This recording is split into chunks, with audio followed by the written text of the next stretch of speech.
Good morning, boys and girls. It's time for the chapter 21 read aloud of Frankenstein by Mary Shelley.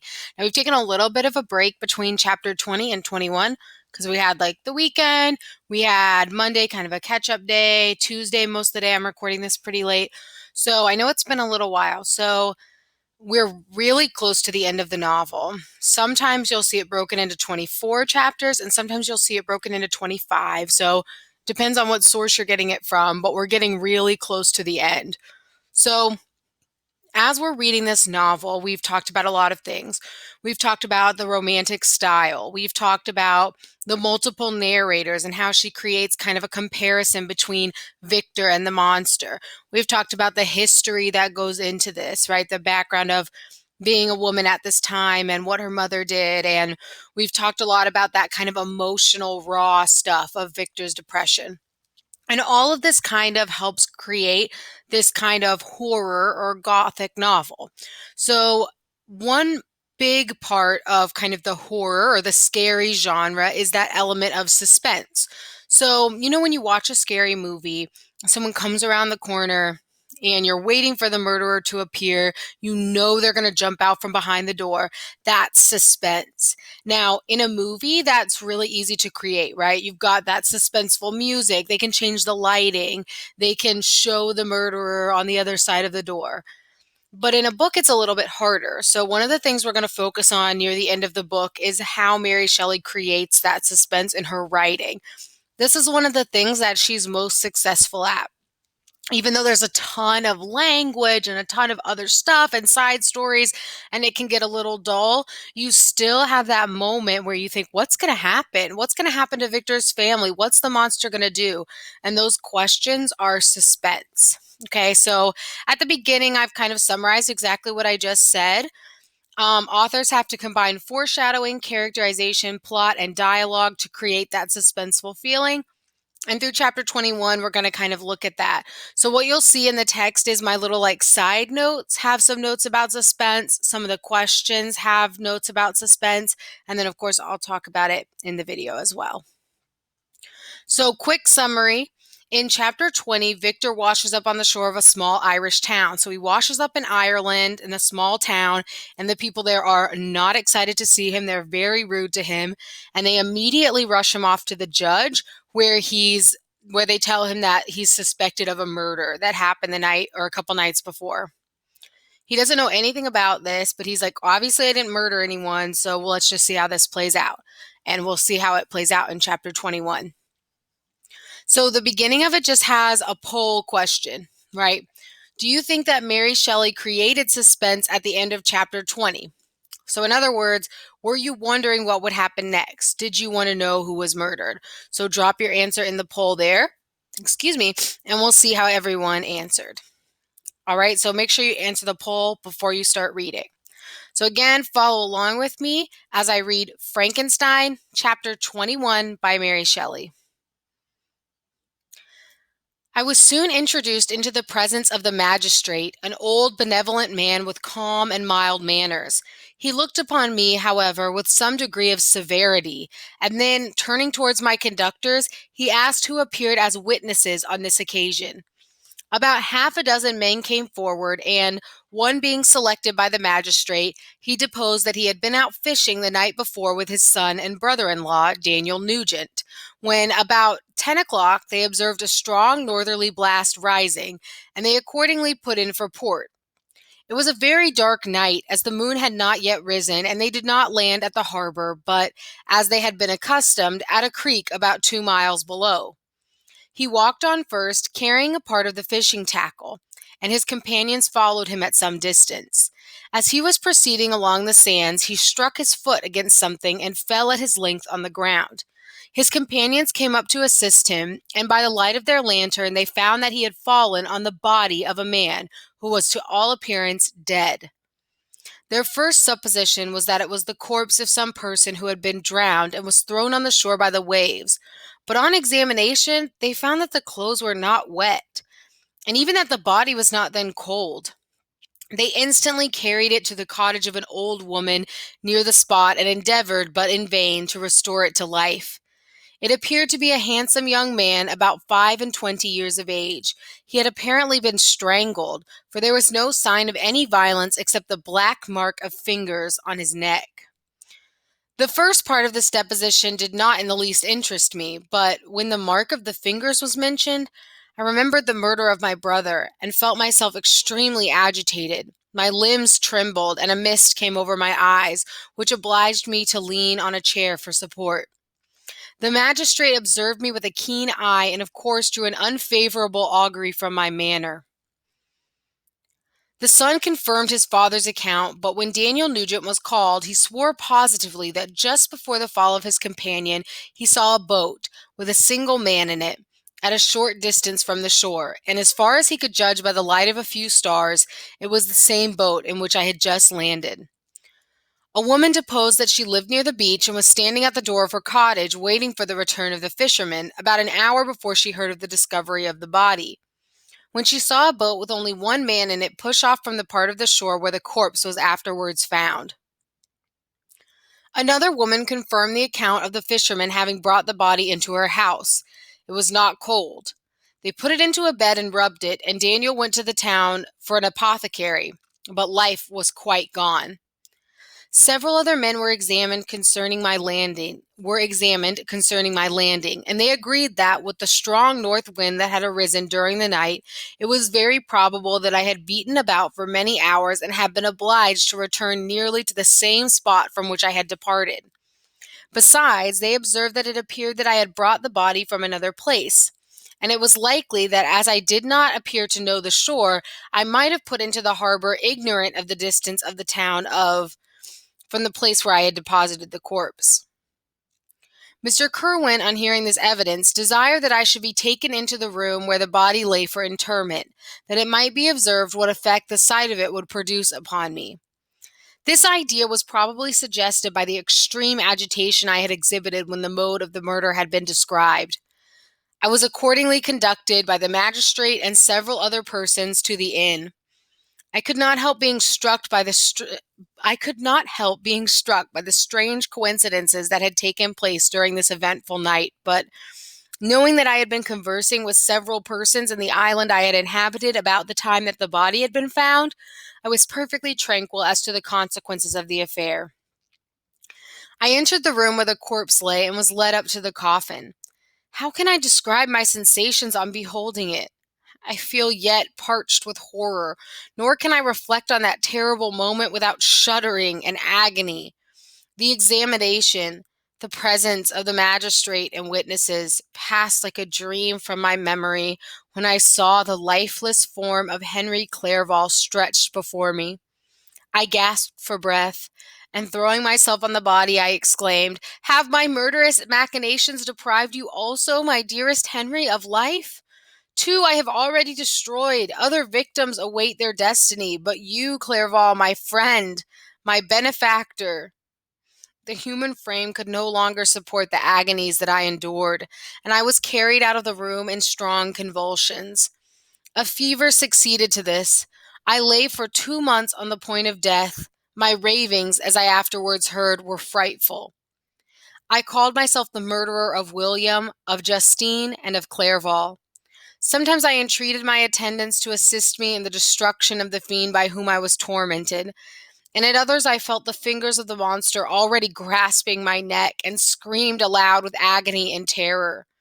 Fortunately, as I spoke my native language, Mr. Kerwin alone understood me, but my gestures and bitter cries were sufficient to affright the other witnesses.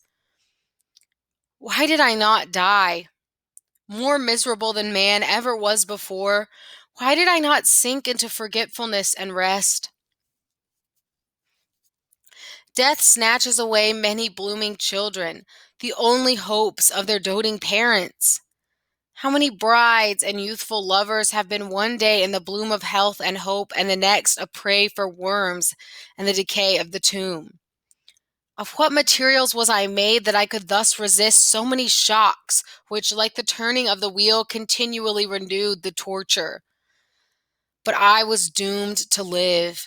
and in 2 months found myself as awaking from a dream in a prison, stretched on a wretched bed, surrounded by gaolers, turnkeys, bolts, and all the miserable apparatus of a dungeon. It was morning, I remember, when I thus awoke to understanding. I had forgotten the particulars of what had happened, and only felt as if some great misfortune had suddenly overwhelmed me. But when I looked around and saw the barred windows and the squalidness of the room in which I was, all flashed across my memory, and I groaned bitterly. This sound disturbed an old woman who was sleeping in a chair beside me. She was a hired nurse, the wife of one of the turnkeys, and her countenance expressed all those bad qualities which often characterize that class. The lines of her face were hard and rude, like that of persons accustomed to see without sympathizing in sights of misery. Her tone expressed her entire indifference. She addressed me in English, and the voice struck me as one that I had heard during my sufferings. "Are you better now, sir?" said she. I replied in the same language, with a feeble voice. "I believe I am. But if it all be true, if indeed I did not dream, I am sorry that I am still alive to feel this misery and horror." "For that matter," replied the old woman, "if you mean about the gentleman you murdered, I believe that it were better for you if you were dead, for I fancy it will go hard with you. However, that's none of my business. I am sent to nurse you and get you well. I do my duty with a safe conscience. It were well if everybody did the same." I turned with loathing from the woman who could utter so unfeeling a speech to a person just saved, on the very edge of death, but I felt languid and unable to reflect on all that had passed. The whole series of my life appeared to me as a dream. I sometimes doubted if indeed it were all true, for it never presented itself to my mind with the force of reality. As the images that floated before me became more distinct, I grew feverish. A darkness pressed around me. No one was near me who soothed me with the gentle voice of love. No dear hand supported me. The physician came and prescribed medicines, and the old woman prepared them for me, but utter carelessness was visible in the first, and the expression of brutality was strongly marked in the visage of the second. Who could be interested in the fate of a murderer but the hangman who would gain his fee? These were my first reflections, but I soon learned that Mr. Kerwin had shown me extreme kindness. He had caused the best room in the prison to be prepared for me. Wretched indeed was the best, and it was he who had provided a physician and a nurse. It is true, he seldom came to see me, for although he ardently desired to relieve the sufferings of every human creature, he did not wish to be present at the agonies and miserable ravings of a murderer. He came, therefore, sometimes to see that I was not neglected, but his visits were short and with long intervals. One day, while I was gradually recovering, I was seated in a chair, my eyes half open and my cheeks livid like those in death. I was overcome by gloom and misery, and often reflected I had better seek death than desire to remain in a world which to me was replete with wretchedness. At one time I considered whether or not I should declare myself guilty and suffer the penalty of the law, less innocent than poor Justine had been. Such were my thoughts when the door of my apartment was opened and Mr. Kerwin entered. His countenance expressed sympathy and compassion. He drew a chair close to mine and addressed me in French. "I fear that this place is very shocking to you. Can I do anything to make you more comfortable?" "I thank you, but all that you mention is nothing to me. On the whole earth there is no comfort which I am capable of receiving. I know that the sympathy of a stranger can be but of little relief to one borne down as you are by so strange a misfortune, but you will, I hope, soon quit this melancholy abode, for doubtless evidence can easily be brought to free you from the criminal charge." "That is my least concern. I am, by a course of strange events, become the most miserable of mortals. Persecuted and tortured as I am and have been, can death be any evil to me?" Nothing indeed could be more unfortunate and agonizing than the strange chances that have lately occurred. You were thrown, by some surprising accident, on this shore, renowned for its hospitality, seized immediately, and charged with murder. The first sight that was presented to your eyes was the body of your friend, murdered in so unaccountable a manner and placed, as it were, by some fiend across your path. As Mr. Kerwin said this, notwithstanding the agitation I endured on this retrospect of my sufferings, I also felt considerable surprise at the knowledge he seemed to possess concerning me. I suppose some astonishment was exhibited in my countenance, for Mr. Kerwin hastened to say, "Immediately upon your being taken ill, all the papers that were on your person were brought to me, and I examined them that I might discover some trace by which I could send to your relations an account of your misfortune and illness. I found several letters, and among others, one which I discovered from its commencement to be from your father. I instantly wrote to Geneva. Nearly 2 months have elapsed since the departure of my letter. But you are ill. Even now you tremble. You are unfit for agitation of any kind. This suspense is 1,000 times worse than the most horrible event. Tell me what new scene of death has been acted, and whose murder I am now to lament." "Your family is perfectly well," said Mr. Kerwin with gentleness, "and someone, a friend, is come to visit you." I know not by what chain of thought the idea presented itself, but it instantly darted into my mind that the murderer had come to mock at my misery and taunt me with the death of Clerval as a new incitement for me to comply with his hellish desires. I put my hand before my eyes and cried out in agony, "Oh, take him away! I cannot see him! For God's sake, do not let him enter!" Mr. Kerwin regarded me with a troubled countenance. He could not help regarding my exclamation as a presumption of my guilt, and said in a rather severe tone, "I should have thought, young man, that the presence of your father would have been welcome instead of inspiring such violent repugnance." "My father!" cried I, while every feature and every muscle was relaxed from anguish to pleasure. "Is my father indeed come? How kind, how very kind! But where is he? Why does he not hasten to me?" My change of manner surprised and pleased the magistrate. Perhaps he thought that my former exclamation was a momentary return of delirium, and now he instantly resumed his former benevolence. He rose and quitted the room with my nurse, and in a moment my father entered it.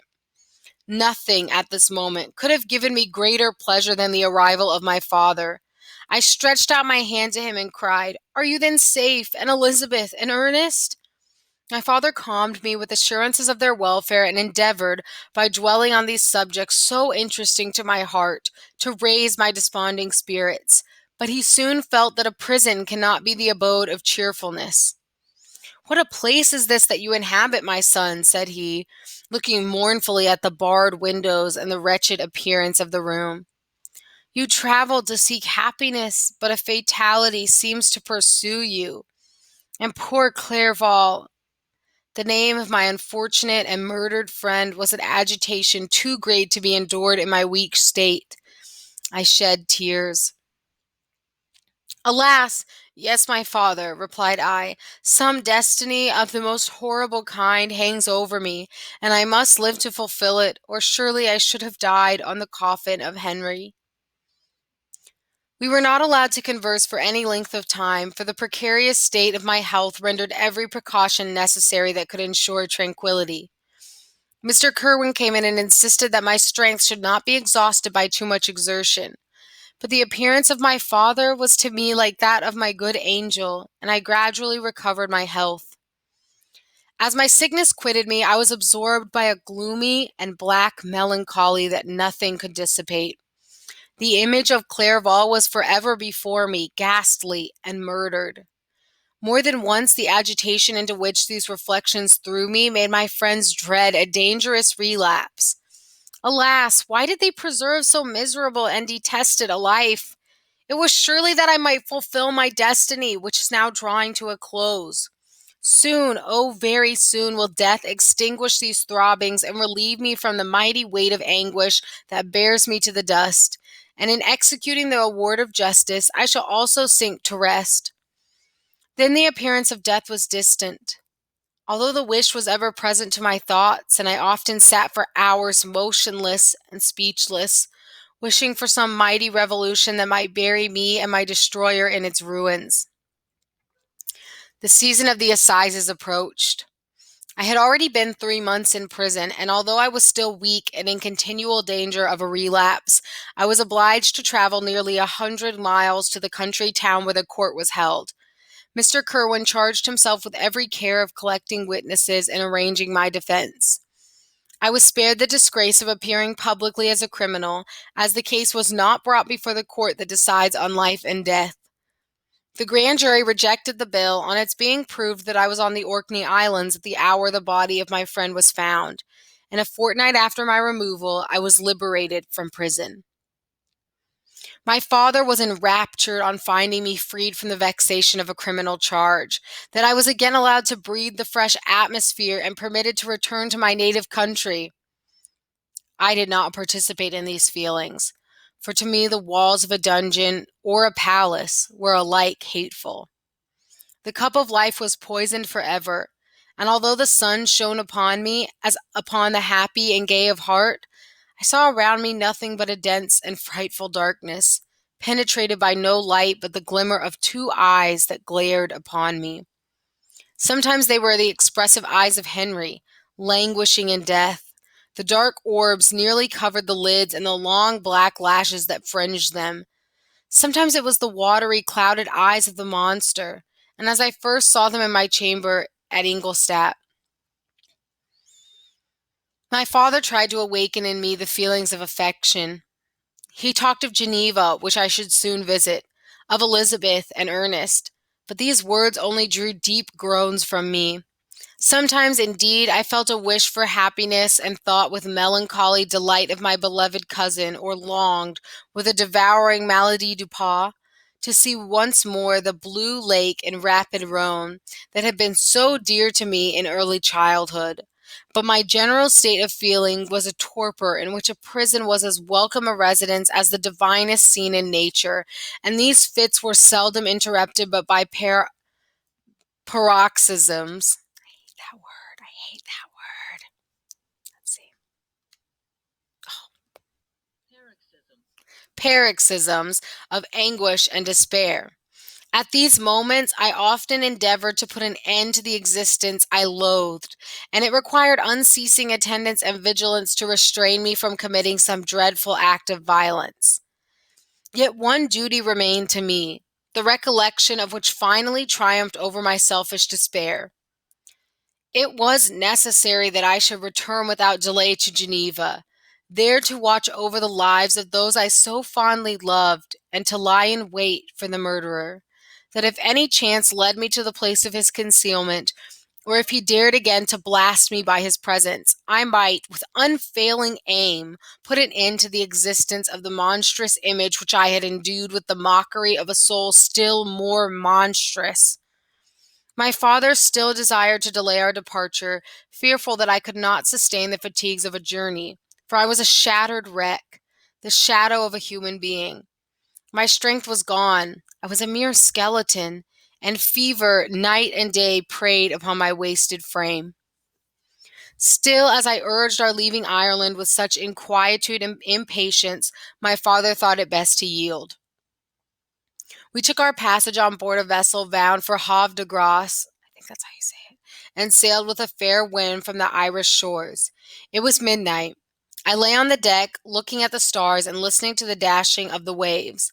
I hailed the darkness that shut Ireland from my sight, and my pulse beat with a feverish joy when I reflected that I should soon see Geneva. The past appeared to me in the light of a frightful dream, yet the vessel in which I was, the wind that blew me from the detested shore of Ireland, and the sea which surrounded me, told me too forcibly that I was deceived by no vision, and that Clerval, my friend and dearest companion, had fallen a victim to me and the monster of my creation.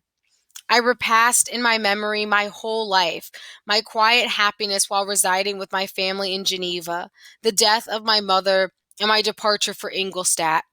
I remembered, shuddering, the mad enthusiasm that hurried me on to the creation of my hideous enemy, and I called to mind the night in which he first lived.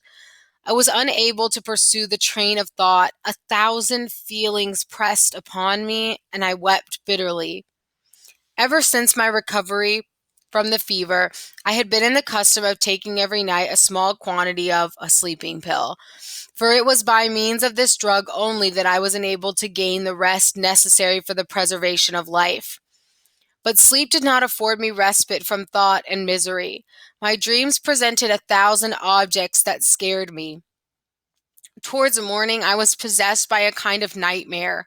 I felt the fiend's grasp in my neck and could not free myself from it. Groans and cries rang in my ears. My father, who was watching over me, perceiving my restlessness, awoke me. The dashing waves were around, the cloudy sky above. The fiend was not here. A sense of security, a feeling that a truce was established between the present hour and the irresistible, disastrous future, imparted to me a kind of calm forgetfulness, of which the human mind is by its structure peculiarly susceptible. The end. This one had a lot of hard words for me to say. I know you've probably noticed this in a lot of the videos, but this one was a hard pronunciation chapter. Okay, so let's review just kind of what happened. So, we jump back in Ireland. Victor gets to the judge and he says, what's going on? The judge tells him this guy was murdered. He calls witnesses, and the witnesses are like, we found the dead body here, and we saw one guy in a boat leave, right? Presumably after the murder was when we found the dead body.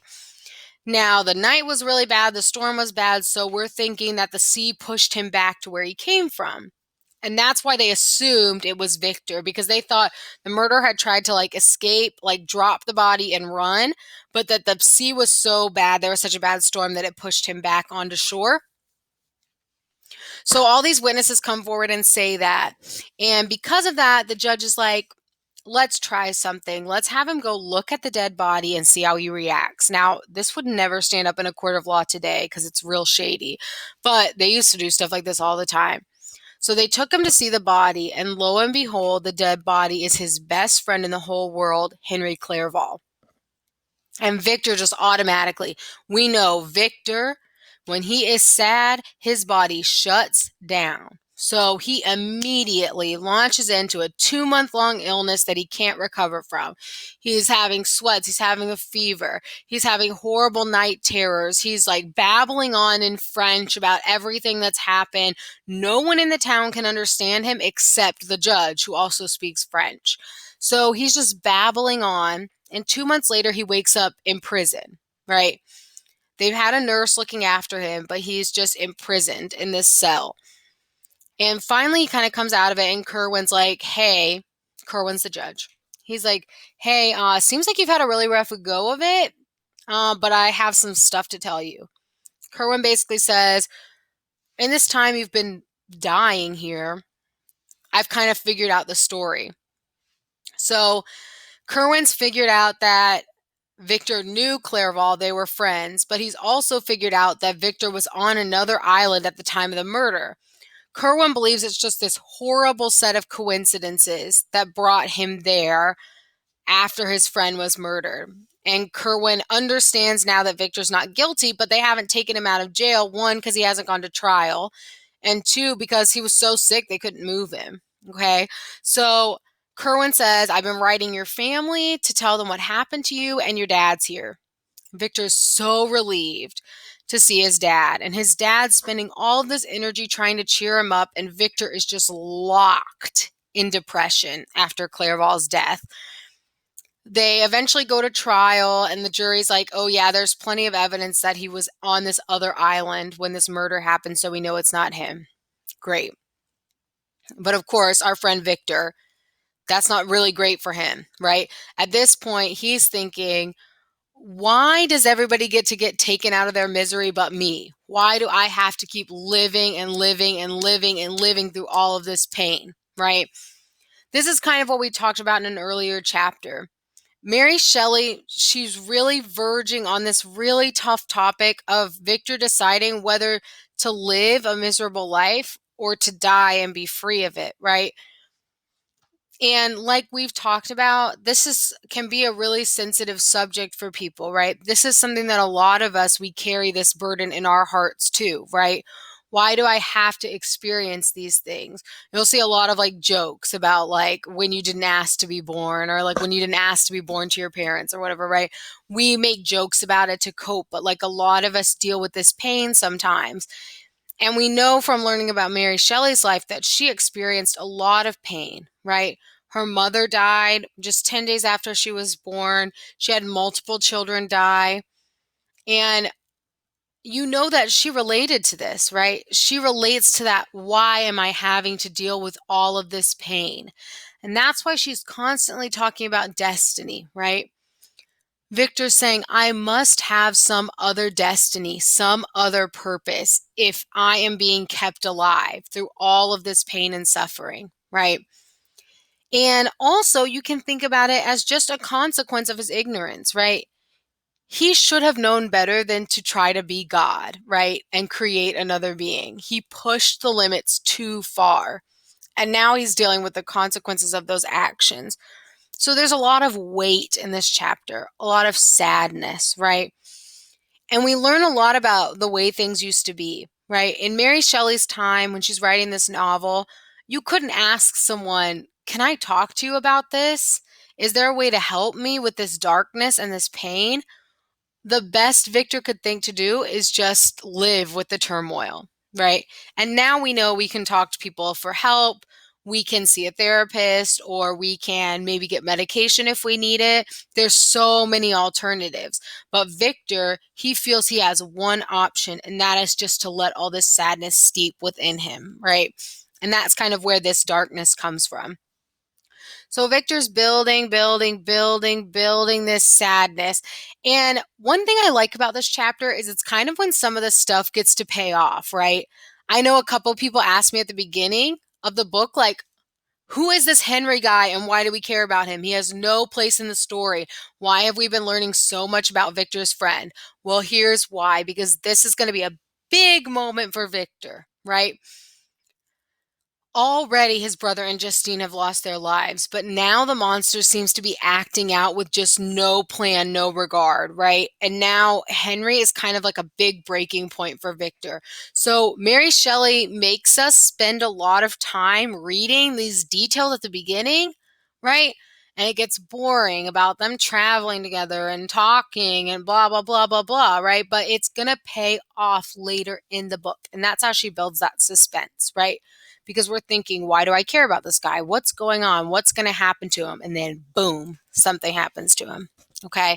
So that's really, there's good payoff in this chapter. A lot of the things that we've been thinking about, they pay off here. I know I put a note in here to remind me to talk about it in a video. Okay, this note is to remind Ms. Mac to talk about this in the video. Great. Okay, so here's a great quote. Alas, yes, my father, replied I. Some destiny of the most horrible kind hangs over me, and I must live to fulfill it, or surely I should have died on the coffin of Henry. This is a great merging of two things we've talked about in this book. We've talked about themes like destiny, and we've talked about suspense, right? Two things play out big in this quote. There's a suspense because Victor's telling us, I will fulfill this destiny that life has for me, whatever it is. Because he says, if there wasn't something that I was supposed to live through, then I would have died with Henry. I would have seen his body and it would have killed me.